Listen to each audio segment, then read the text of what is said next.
move on to our homework. This is the part of the show where we get to talk about what we listened to this week. We each give each other an album to listen to. Now, we had 2 weeks for this, and I gave you 2 short albums that kind of go along with what we were talking about here today, power metal. I gave you what a lot of people call blueprints for modern power metal. I gave you Helloween Keeper Part 1 and Part 2.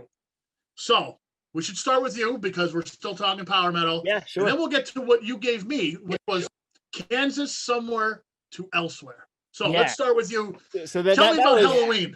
Yeah, so the Kansas album was more or less a follow-up to our last assignment where I assigned Jeff Freaks of Nature. So I figured let's kind of go along that same line and do an album that came out after that and kind of give hopefully give Jeff a little bit more of some more of what he liked from Freaks of Nature is present on Somewhere to Elsewhere. So the thing I like a lot about our 2 listening assignments each week is that we're always doing stuff that we haven't really heard, or at least haven't heard in a long enough time that we're just not really familiar with it. In my case, I have no prior background exposure to Helloween. So I jumped in not really knowing what to expect. I wasn't so sure if my assignment was based on the fact that we were doing a power metal talk or if it was just a kind of happenstance kind of thing. I know Helloween is, Jeff, one of your favorite bands, so I kind of jumped in with a little bit of that power metal expectation. And it definitely delivered.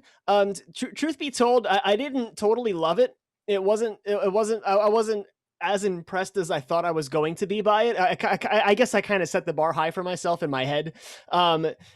There were some like the further along I got, like definitely Part 2 was better for me than Part 1. Like the further along I went into it, the more I liked it. I think just musically for me, it fell flat in a couple of respects. I like the singer's voice. I like his range. I was really impressed with his range. He has a really nice, consistently high range, but I don't like the way he sings. There were a couple of just things about his singing technique that I had an issue with. The way he pronounces things, the way he sings his rhythms. I found that he had a kind of lack of a kind of through line.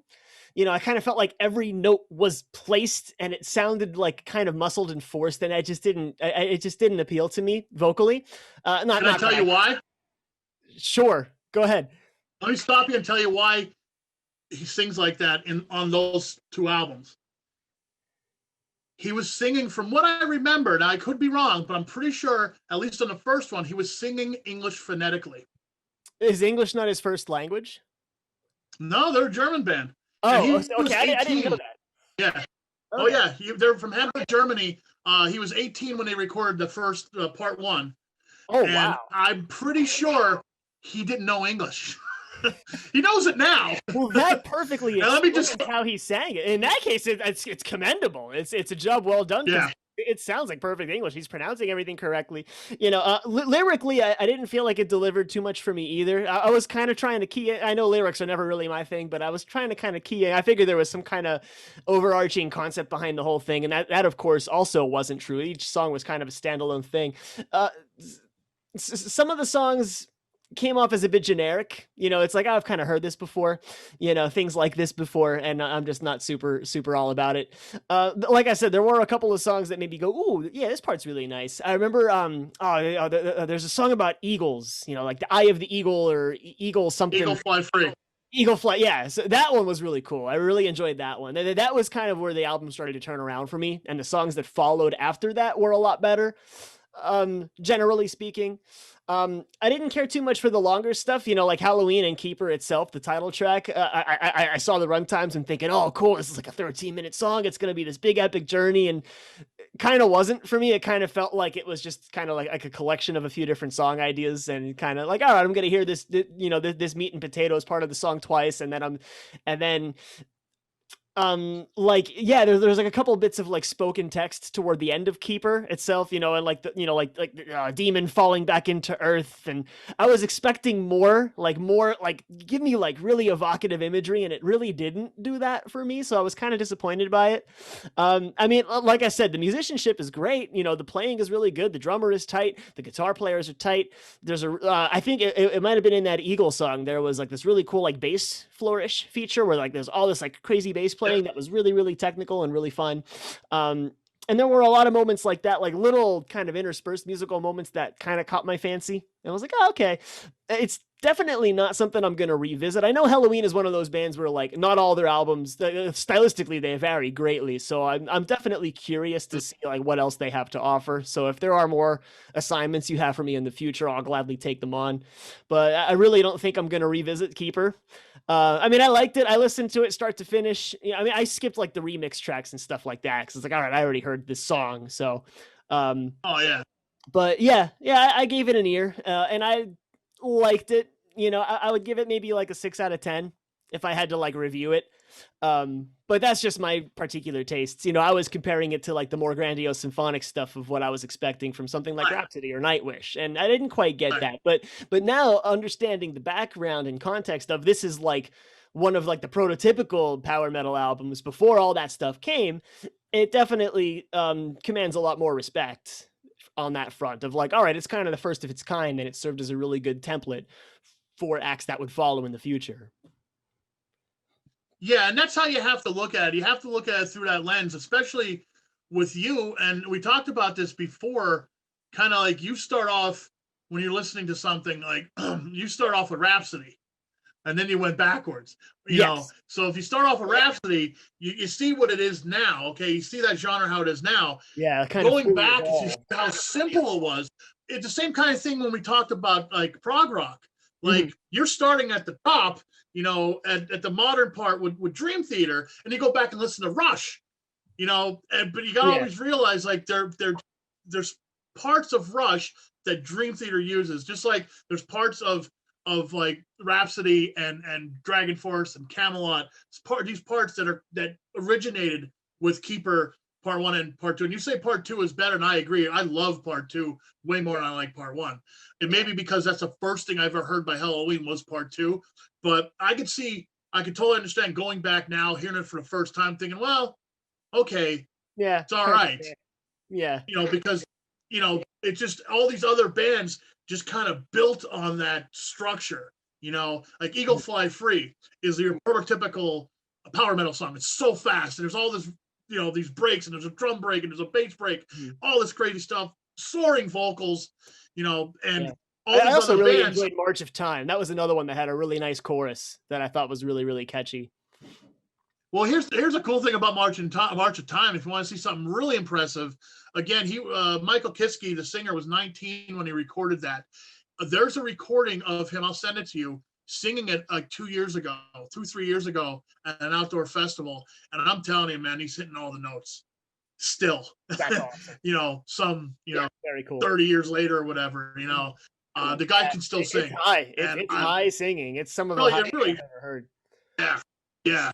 But it's not like too high. Yeah, it's not like some of like the hair metal stuff that like they just go beyond the stratosphere just because they can. This was the notes were exactly where they needed to be. They were as high as they were because they had to be, and I thought it was really well constructed.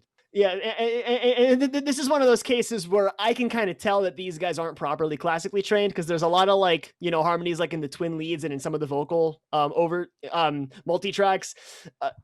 Some of the harmonies don't work for my classical brain, you know, the way I was taught traditional harmony. So there were a lot of moments like that made me like, oh, I'm not crazy about this. That was another big part of it, I think. But vocally, it's definitely an impressive feat.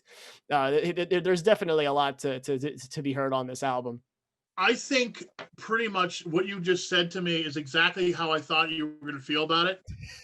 Like it's okay for what it is, you know, it's good for what it is. And you know, like, and you got to remember back in 88, 89, there was nothing out there like this. You know, now you throw a rock, you could hit a power metal band because of the internet. But this was really groundbreaking back then.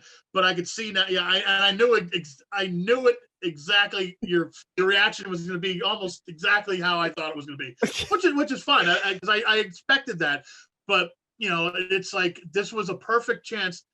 Since we're going to talk about power metal, it's a perfect chance for me to say, okay, you know, here you go. This here's the blueprint. Here's a power metal album. There are a few silly songs. I'm surprised you didn't even mention the silly songs. Like Rise and Fall is a goofy, stupid yeah, see, those ones those are the ones that were like the low points for me, and I was just like, meh, not really into it. Yeah. So some of those songs didn't even sound like proper power metal. They sounded more like kind of like trashy, like, you know, hair metal kind of stuff. Like these, you know, like something Yeah. you'd hear like in the late '80s from like a, you know, like a real crappy band. You know, I just Yeah. some of Yeah. those songs, I was like, these songs don't really have much of a place on this whole like keeper of the seven keys and get light your candles and break out your lute. Like I was expecting a lot more of that kind of like fantasy storytelling kind of stuff, and I got stuff like Rise and Fall and was a little bit off put by it. Yeah, it's Rise and Falls is something that has to grow on. You have to, you know, you have Yeah. to really like the band to like that song. I'm sure it's a guilty pleasure for fans if you're into it, you know, and if you love it, all power to you. Yeah. It's your thing, but it's definitely not my thing. It's goofy. It's goofy. Well, I'll move on to my assignment, um, which was Kansas somewhere to elsewhere. Released in the year 2000. Now, this is stuff I had to find out. I actually did a little deep dive on this album to figure out the background of it, to kind of try to understand where they're coming from. This album marks the reunion of the band's original lineup for the first time since 1980. Audio Visions was the last time this group was together as is. My first impression, nowhere near as good as the other Kansas albums. Nowhere near as good as that was my first impression. New one. The new one blows this away. Oh yeah, the new one that just came out. Oh my God! I don't even think this is nowhere near as good as Freaks of Nature. Freaks of Nature I really liked. This one is mainly pop oriented. It's mellower. It's keyboard heavy. It just felt poppier. It felt almost like they were being safer, too safe. Opening track Icarus 2 starts the album off though really, really good. I really like that song. Yeah, that's now here's a weird connection. It's a pretty classic sound. It has a pretty classic like Kansas sound, but there's moments of like Mannheim Steamroller in there. That's what I'm hearing. And I'm talking like the Fresh Air series, not as annoying Christmas stuff. It just felt like Mannheim Steamroller. I was hearing Chip Davis. Now I like Mannheim Steamroller, but I don't like Kansas to sound that mellow, and but there was some neat guitar stuff going on. There's little guitar thingies that go on in that song, which is really cool.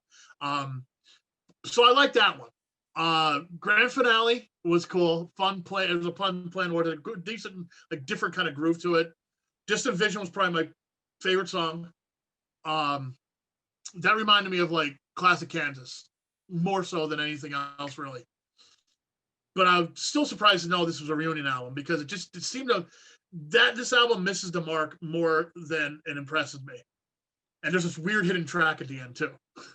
Oh yeah, I don't even bother with the hidden track at the end. I always think that. I didn't know it was there. It scared me. But you know what? Overall, it is Kansas, so it's not actually bad. You know, I could listen to it. It just there was nothing as interesting or as proggy as I would want it to be. Like, yeah, you're not going to get that. They've done all this stuff before. Yeah, they've done this stuff before. Everything on this album sounds like something they've done before better. That's kind of how that's it. That's I can respect that. I probably won't go back to it. My first impression of it was kind of more of the same. It sounds like they got old, you know, and like kind of lost their luster. And I kind of wrote it off as like a really forgettable album.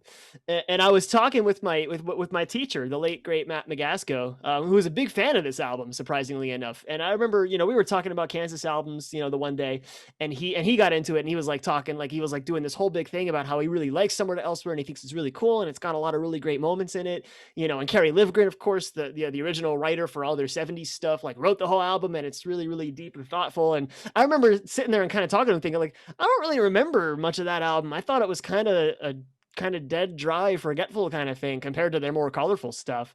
But I ended up revisiting it several years later, recently, this is like maybe 2 or 3 years ago at this point. I popped Yeah. it back in because I have the album. I have like the hard copy of it. So I put it back in, and there were some moments that like totally floored me. Like, wow, I don't like the opening track. You know, there's that really cool like, heavy guitar breakdown in the middle of Icarus 2 that like, whoa, this is like along the lines of like Freaks of Nature kind of like, this is like really cool, heavy, like dirty, like grungier kind of Kansas stuff, and I really like that. Myriad. That's what I was expecting. I was expecting more of that. Yeah, like for me, like the moments, the moments are few and far between, but the moments that do get good are really good. The songs like Myriad, I really enjoy. That one I really liked. What's the other one? Not Man Big has this really cool kind of like slow, sludgy, heavy kind of thing. And that's like the last one. That's the last track.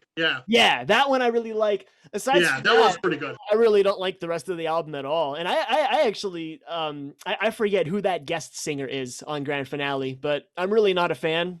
I tend to skip that track when I do the album proper. I usually go, that one's pretty popular. That's like one of their, it's one of their well-known songs. A lot of Kansas fans like Grand Finale, and there's nothing wrong with it, but it's like, it kind of has that like kind of crappy poppy kind of thing. It's a little more reminiscent of what they did in the 80s than it is reminiscent of what they did in the 70s. And anyone who knows me knows I'm partial to the 70s stuff because it's a lot more wacky and diverse and colorful.